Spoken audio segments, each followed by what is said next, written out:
People are prone to being forgetful. We all make mistakes. This is especially true when it comes to medical appointments. Even though these visits are important to our well-being, it isn't uncommon for people to forget about them. After all, patients need to schedule appointments 24 days in advance these days. So it's no surprise that a little over half of all patients forget about their appointments at some point or another. Unfortunately, this just leads to a loss of money for your practice and a missed treatment for your patient. So how do practices prevent this from happening?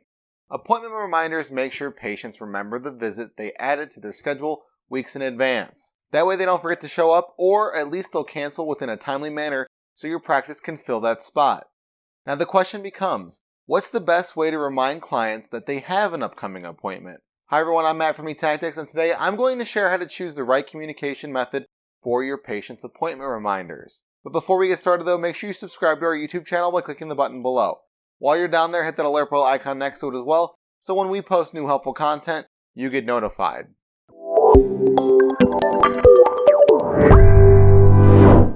Before you do anything else with creating your appointment reminders, you need to choose which communication you'll use. This could either be a text message, email, phone call, or snail mail. You want to make sure your patients actually receive the reminder that you're sending them. Otherwise, you're just wasting time and money by sending it. When choosing which method to use, consider your demographic. Younger people are constantly on their phones, which is why text messages are a great option for them. In fact, 83% of millennials open text messages within 90 seconds of receiving them. Generation Z is the first group considered to be digital natives, so they're even more inclined to open their phones.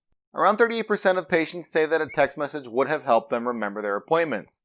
One thing to consider is that the receiver probably won't recognize the number you send the text from, so be sure to clearly identify that the reminder is from your practice. Next is email. Nearly every age group uses email, so this seems like it's a safe bet. Well, you need to consider the priority of emails. More messages than you think will end up in spam folders. In fact, 53.5% of all emails classify as spam. That isn't even including those that get marked as unimportant or get lost between hundreds of unread emails. It's easy for a message to get skipped, unnoticed, or deleted by mistake. But if a patient prioritizes their emails, sending an appointment reminder through this channel is an effective option.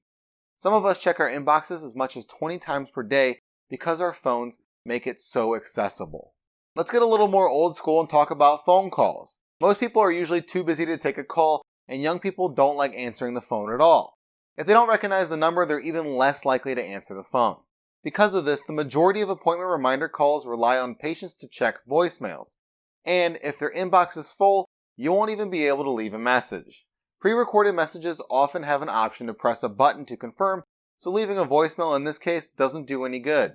But an automated system makes it easier to call the patient back. This is time-saving for your staff, so they don't have to keep calling the same patients over and over to remind them about their appointment. Even more ancient is snail mail, but they're actually still used for appointment reminders. If you choose to send a paper reminder, you need to make sure that you consider the time frame.